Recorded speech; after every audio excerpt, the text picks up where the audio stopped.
So today we're going to talk about the tips you should avoid as a photographer, and we're starting now. I do it for the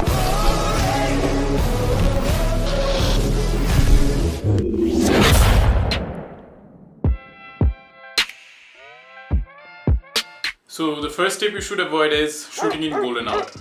আমি basically totally golden আওয়ারে shoot করার বিপক্ষে না। আমিও নিজেও বলি যে golden আওয়ারে shoot করেন for better photos, but যদি কেউ আপনাকে বলে যে আপনি সবসময় গোল্ডেন আওয়ারে শ্যুট করেন ভালো ছবির জন্য, দেন he is totally wrong.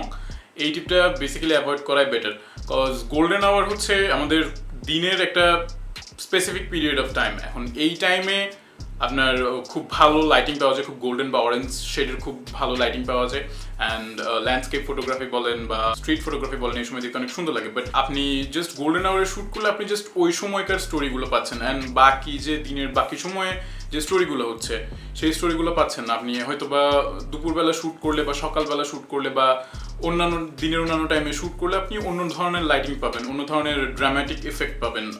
So try to avoid always shooting in golden hour. So the next tip you should avoid is nail your composition always. So যদি আপনাকে কেউ বলে যে আপনার ছবি তোলার জন্য বা ভালো ছবি তোলার জন্য অলওয়েজ আপনাকে কম্পোজিশনটা পারফেক্ট করতে হবে, দেন তাকে বলেন যে ভাই আল্লাহ হাফেজ, আপনার সাথে পরে দেখা হবে, ঠিক আছে? কম্পোজিশন খুব বড় একটা রোল প্লে করে ফটোগ্রাফিতে, আই অ্যাডমিট দ্যাট। বাট যদি আপনি আপনার কম্পোজিশন ঠিক করতে করতে সময় পার করে ফেলেন, you can miss the photo. আপনি সাপোজ স্ট্রিট ফটোগ্রাফি করতেছেন, অ্যান্ড দ্য মিন টাইম খুব সুন্দর একটা আপনি সিন পেয়েছেন, অ্যান্ড ওই টাইমে আপনি আপনার composition, your setting your shutter speed and aperture and focal length আপনি একটু ঠিক করতে যদি ব্যস্ত হয়ে যান, ঠিক আছে, তখন হচ্ছে আপনি ওই সিনটা মিস করবেন, আপনি ওই ফ্রেমটা মিস করবেন। সো যদি বড় মাপের কম্পোজিশন ডিফারেন্স না থাকে, ছোটোখাটো একটু একটু কম্পোজিশন বা এক্সপোজার এগুলো কিন্তু আমরা খুব ইজিলি পোস্ট প্রোডাকশনে ঠিক করতে পারি। So concentrate on the photo, on the scene, on the story, on the frame, not on the composition or the settings, okay? The next rubbish tip I'm gonna talk about is always buy best SD card. So যদি আপনাকে কেউ বলে যে সবসময় আপনার দামি SD card বা ক্যামেরার জন্য দামি মেমোরি কার্ড, ভালো রিড অ্যান্ড রাইট স্পিডের মেমোরি কার্ড লাগবে, দেন তাকেও বলেন আল্লাহ হাফিজ ভাই, okay bye.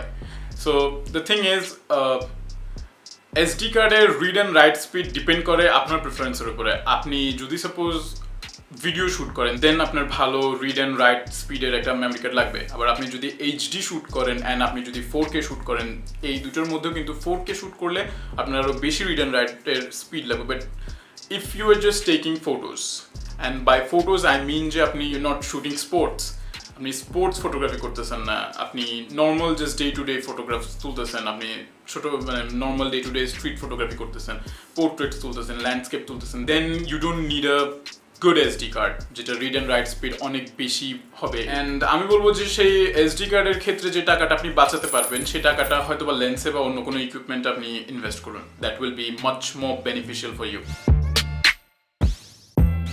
So the next tip that you should avoid, যে কেউ যদি আপনাকে বলে যে সবসময় ওয়াইডেস্ট অ্যাপারচারে শ্যুট করার জন্য, মানে লোয়েস্ট এফ নাম্বারে আপনাকে শ্যুট করতে যদি কেউ বলে যে অলওয়েজ, সো লোয়েস্ট এফ নাম্বারে শ্যুট করার অনেকগুলো বেনিফিট আছে। আমরা আরও বেশি আমাদের সেন্সরে আরও বেশি লাইট পৌঁছাবে, আমাদের সাবজেক্টের ব্যাকগ্রাউন্ডে আরও বেশি বোকা পাবো, ব্লার এফেক্ট পাবো।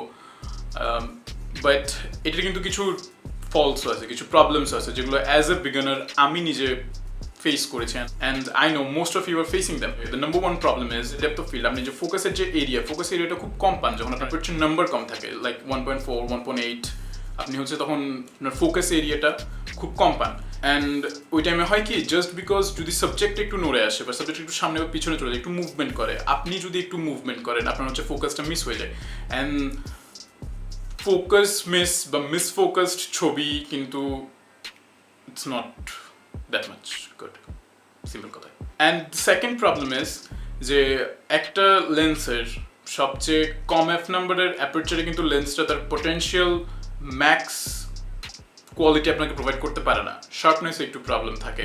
একটা লেন্স তার বেস্ট পারফর্ম করে হচ্ছে যখন তার ম্যাক্সিমাম অ্যাপারচারের চেয়ে 2 বা 3 স্টপ বেশি অ্যাপারচার আমরা ইউজ করি। লাইক ইফ লেন্স ইজ 1.8 অ্যাপারচারের লেন্স হয়, তাহলে আমরা যদি সেখানে 2.8 বা 2.2 ইউজ করি, তখন তার বেস্ট কোয়ালিটি বা বেস্ট শার্পনেসটা আমরা পাই। The next tip you should avoid is using filters. So এটা নিয়ে অনেক কন্ট্রোভার্সি আছে যে ভাইয়া ফিল্টার্স তো ইউজ করতে হবে মাস্ট, বাট আমার ক্ষেত্রে বা আমার প্রেফারেন্সে it's just a waste of time. হ্যাঁ, কিছু কিছু ক্ষেত্রে আপনার ফিল্টার্স নিডেড, লাইক আপনি যদি সিপিএল ইউজ করেন, ND filter, that's a must need, এগুলোর কোনো বিকল্প নাই। But the thing is UV filters, হ্যাঁ বলতে পারেন যে UV filters landscape dust and fungus whatever, doesn't matters. আপনার অলরেডি আপনার লেন্সের অনেকগুলো গ্লাস ভেদ করে লাইটটা ভিতরে পৌঁছাচ্ছে, অ্যান্ড আপনি যদি এর সামনে আরও একটা গ্লাস এলিমেন্ট যদি দিয়ে দেন তাহলে আপনার শার্পনেসে একটু প্রবলেম হতে পারে। It's a very minimum thing, but problem হতে পারে।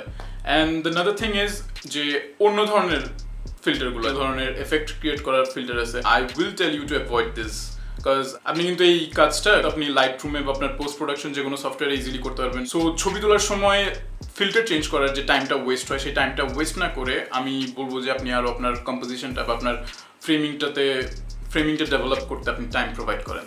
That will be a very much better for you.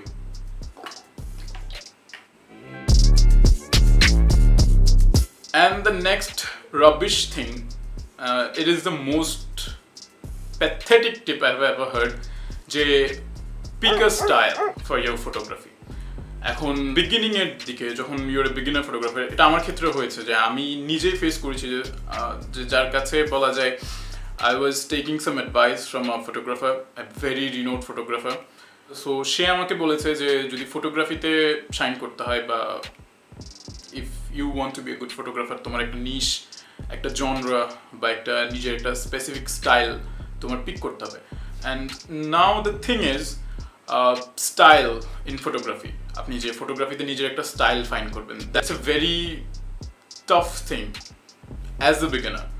আপনি ফটোগ্রাফি শিখতে শিখতে আপনার ভিতরে একটা স্টাইল চলে আসবে, আপনার ভিতরে একটা কি বলা যায়, আপনি স্পেসিফিক একটা কালার স্কিম ইউজ করা শুরু করবেন, একটা স্পেসিফিকলি আপনি একটা ছবির ক্ষেত্রে যাওয়া শুরু করবেন। প্লিজ আমার কথা বলি, আমি প্রফেশনালি হচ্ছে প্রোডাক্ট ফটোগ্রাফি করি, but I like to shoot street photographies. আমার ল্যান্ডস্কেপ ফটোগ্রাফি করতে ভালো লাগে, sometimes I take portraits as well. So the thing is specific niche বা স্পেসিফিক একটা জনরা ফটোগ্রাফির উইল টেক টাইম। বিগিনার্সদের এটার পেছনে এত দৌড়ানোর দরকার নেই।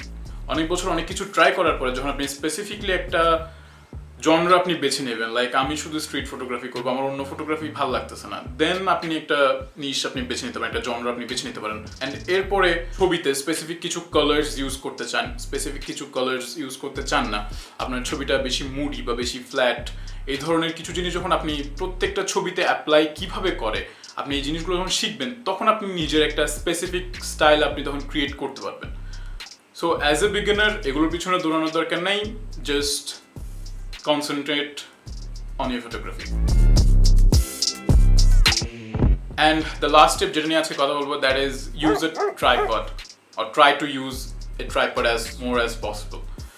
আমি বেসিক্যালি ট্রাইপডের বিপক্ষে, I don't like tripods, আমার ক্যারি করতে ভালো লাগে না, আমার it's just way too much hassle, খোলো বাঁধো।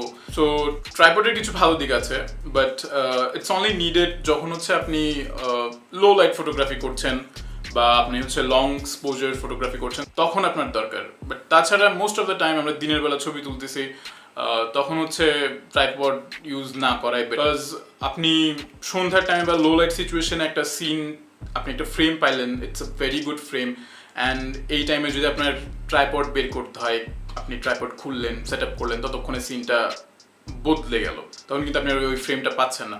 সো আমি বলবো যে যখন আপনি ট্রাইপড ছাড়া ছবি তুলতে পারবেন না, অনলি তখন ট্রাইপড দিয়ে ছবি তুলুন, অর এলস ট্রাই বা প্র্যাকটিস করেন যে যাতে আপনি হচ্ছে যতটা কাম থেকে বা যতটা শান্ত থেকে ছবি তুলতে পারেন বা যতটা নড়াচড়া করা ছাড়া, যতটা শেক আনা ছাড়া আপনি ছবি তুলতে পারেন, ওটা সবচেয়ে বেশি প্র্যাকটিস করেন। That will help you to save more good photos. So that's it for today guys, hope ভিডিওটা ভালো লেগেছে, অ্যান্ড যদি ভিডিওটা ভালো লাগে hit a like and do consider to subscribe for more photography, cinematography and editing contents, and I'll see you guys in the next video.